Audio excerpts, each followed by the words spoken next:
गरीब बेटी की जादुई रोटी। रजनी, और कितनी देर लगाएगी? तेरे बापू कब से बैठे हैं, अब ले आ खाना। बस लाई माँ। रजनी को खाना लाता देखकर पिता किशन ने मुस्कुराहट से पूछा, अरे आज मेरी बिटिया ने क्या क्या बनाया है? बाबा, मैंने आपके लिए भिंडी की भुजिया बनाई है और सूखे आलू भी। फिर तो आज मैं पेट भर कर रोटी खाऊंगा। 2 तरह की सब्जी बनी देखकर ललिता बड़बड़ा उठती है। अरे लड़की, 2 टाइम की सब्जी एक ही बार में क्यों बना दी तूने? एक तो ऐसी तेरे बाबा की कमाई धमाई नहीं है और महंगाई इतनी है। जाने दो ललिता, अब तो बना दिया बिटिया ने। कल को ब्याह कर अपने ससुराल चली जाएगी ना तो बहुत रोगी तुम। अब गुस्सा थूक दो और बिटिया के हाथों का खाओ, ये लो। किशन जैसे ही खाने का निवाला ललिता को खिलाता है, ललिता का मुंह चढ़ जाता है। आथू, अरे बेलुड़ी, आज फिर तूने रोटी जला दी। अरे तेरे दादा परदादा की आटा चक्की नहीं जो मुफ्त का आटा आता है, दाम देख कर खरीदना पड़ता है। रोज रोज जली रोटी बनाती है। यही हाल रहा तो पता नहीं ससुराल जाएगी तो कैसे बरसेगी। अरे बिटिया, तू रो क्यों रही है? तेरी माँ तेरे भले के लिए ही कह रही है ना। मैं क्या करूं बाबा, मैं इतनी कोशिश करती हूँ गोल रोटी बनाने की, मगर आड़ी टेढ़ी बन जाती है और जैसे जब तवे पर सेकती हूँ तो आग से जल जाती है। देख रजनी, कल तुझे देखने लड़के वाले आ रहे हैं। अच्छा खासा घर द्वार है उनका। मैं नहीं चाहती कि ये रिश्ता हमारे हाथ से जाए, समझी? अगले दिन सरस्वती अपने परिवार के साथ रजनी को देखने आती है। रजनी नजरें झुकाए हाथों में चाय नाश्ता लिए आती है। जी नमस्ते, लीजिए। भाई वाह, ये समोसे और कचौरी तो बड़ी स्वाद भरी है। ललिता जी, किसने बनाया? जी ये समोसे कचौरी सब बिटिया ने बनाया है। अरे वाह, ये तो सोने पर सुहागा हो गया। रूप की धनी तो है ही, खाना बनाने में तो हलवाई जैसा हाथ पाया है। अब तो आप शहनाई बजाने में देर मत कीजिए। मुझे अपने शुभम के लिए आपकी रजनी पसंद है। लड़के वालों के जाते ही किशन ने कहा, क्या जरूरत थी भाग्यवान उनको झूठ बोलने की, और इससे तो एक रोटी तक नहीं बनती। अगर सच बोल देती ना तो वो लोग रिश्ता तोड़कर चले जाते और इस तरह से इसका रिश्ता कहीं नहीं लगेगा। सारी जिंदगी कुंवारी बैठी रहेगी। अगर तुम्हारे पास लाखों का दहेज देने को हो तो ढूंढ लो नौकर चाकर वाला घर। अरे शादी के बाद ससुराल जाएगी तो धीरे धीरे सीख जाएगी। थोड़े दिन में रजनी ब्याह कर ससुराल आती है, जहाँ जेठानी चंद्रलेखा हुक्म चलाते हुए बोली, देवरानी जी, तुम पहली रसोई में मटर पनीर की सब्जी, छोले और मीठे में खीर बनाना और पूरी की जगह पर रोटी बनाना। वो क्या है ना, हम सब रोटी खाने के शौकीन हैं। ये सुनकर गरीब रजनी दुविधा में आ जाती है और जैसे तैसे पहली रसोई की रीत निभाकर सबको परोसती है। रोटी का जला हाल देखकर सरस्वती ने कहा, रजनी बहू, ये कैसी जली पकी रोटी बनाई है? भट्टी में सेक कर लाई है क्या? वही तो माँ जी, ऐसी कोयले से काली रोटी तो कुत्ता भी ना खाए। अरे मैं तो गरीब घर की ये देख कर उठा लाई थी कि गरीब की बेटी को सुखी घर परिवार मिल जाएगा। जा चंद्रलेखा बहू, तू रोटी बना ला, क्योंकि इस गरीब की बेटी की तो बस की नहीं है एक रोटी भी बनाना। और तू मेरी गरीब बहू, जा जाकर इस रोटी को बाहर फेंक दे। सास से जली करी सुनकर रजनी रोटी लेकर बाहर चली आई। मैं इस रोटी को फेंकूंगी नहीं, क्योंकि अन्न की बर्बादी होगी। किसी जरूरतमंद को दे देती हूँ। तभी एक उम्रदार बुढ़िया उसके पास चलकर आई। बेटी, रोटी खिला दो, बहुत भूखी हूँ। ये लो अम्मा, क्षमा करना, रोटी जरा जली हुई है और मेरे पास कोई सब्जी भी नहीं। मेरी पोटली में गुड़ है, उससे खा लूंगी। बुढ़िया हबड़ हबड़ कर रोटी खाने लगती है। तभी रजनी का परेशान चेहरा देखकर वो पूछती है, बेटिया तुम परेशान क्यों हो? अम्मा, मेरी लाख कोशिश करने के बाद भी मुझसे गोल और अच्छी रोटी नहीं बनती। मेरी जेठानी अच्छा खाना बनाती है, इसलिए रसोई पर एक अकेली उनका अधिकार जमा है। मेरी सास ने मुझे बहुत ताने दिए।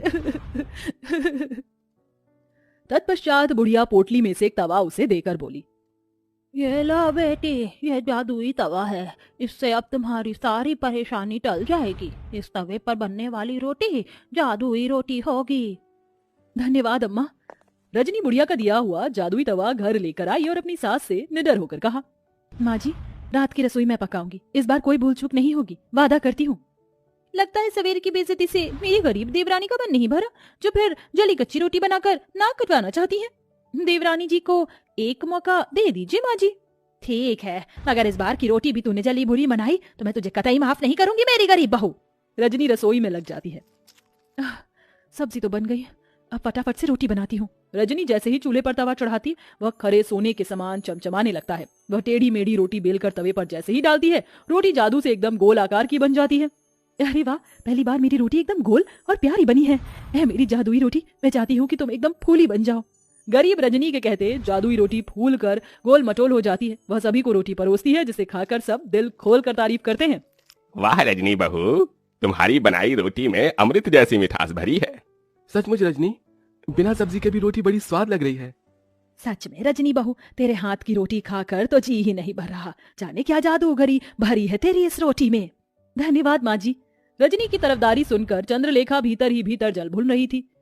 सवेरे तो एकदम गुड़गोबर खाना बनाया था इसने, एकदम से ऐसा क्या चमत्कार हो गया जो मेरी गरीब देवरानी इतनी गोल फूली रोटी बना लाई। यूं ही दिन गुजरने लगे। तवे के सहारे रजनी ससुराल वालों को जादुई रोटी बनाकर खिलाती। सभी उससे खुश रहने लगे। एक दिन उसके माता पिता उससे मिलने आए। जी नमस्ते। समधन जी, समधी जी, आप दोनों आइए ना। रजनी बहू, देख तो कौन आया है। अपने गरीब माता पिता को देखकर रजनी की आंखों में आंसू छलक आए। माँ, बाबा, कैसे हैं आप? हम ठीक है बिटिया, तुझसे मिलने का मन किया तो आ गए। तुझे सुखी देखकर अच्छा लगा। अब चलते हैं। अरे ऐसे कैसे आए हैं, तो अपनी बेटी के हाथों की रोटी खाकर जाइएगा। रजनी रसोई में आकर रोटी बनाने में लग जाती है। आज मौका अच्छा है, जाकर देखती हूँ ये माजरा क्या है। चंद्रलेखा बहू, कहाँ चल दी? जाकर हल्दीराम से मिठाई समोसे ले आओ। जी माँ जी। इस गरीब देवरानी की किस्मत इतनी अच्छी है, आज भी बच गई। रजनी फट से अम्मा का दिया हुआ जादुई तवा चढ़ाती है। वह चमचमा उठता है। रजनी बेली हुई रोटी तवे पर डालकर कहती है, ऐ मेरी जादुई रोटी, खूब फूलो फलो। ये कहते ही चमत्कार से जादुई रोटी तवे पर फुदक फुदक कर फूल जाती है। तभी माँ ललिता रसोई में आ जाती है। माँ, तुमने मेरी जान निकाल दी। अरे वाह रजनी, तू तो बड़ी अच्छी रोटी बनाने लगी। तभी जादुई रोटी खुद पर इतराई और कहा, वो तो बनी ही थी। हम जादुई रोटी जो है, ये रोटी बोल रही है। हाँ माँ, क्योंकि ये सब जादुई अनोखी रोटी है। रजनी अपनी माँ को बूढ़ी अम्मा के बारे में सब बताती है, जिसे रसोई के बाहर कान लगाए खड़ी उसकी जेठानी चंद्रलेखा सुन लेती है। अच्छा जी, मेरी गरीब देवरानी की बनाई रोटी जादुई है।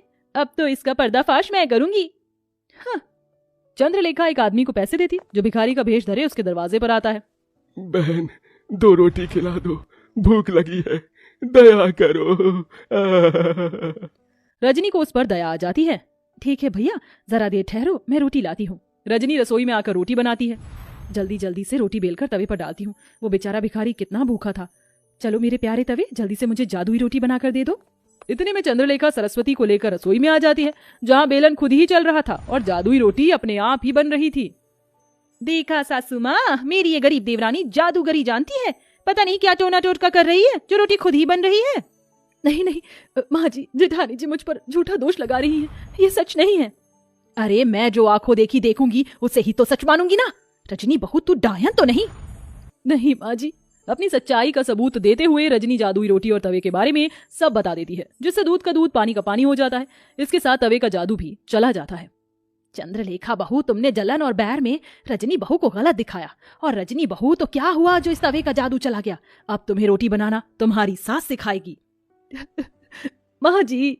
रजनी रोते हुए अपनी सास के गले लग जाती है और बड़े चाव से न केवल रोटी बनाना बल्कि सब कुछ बनाना सीख लेती है।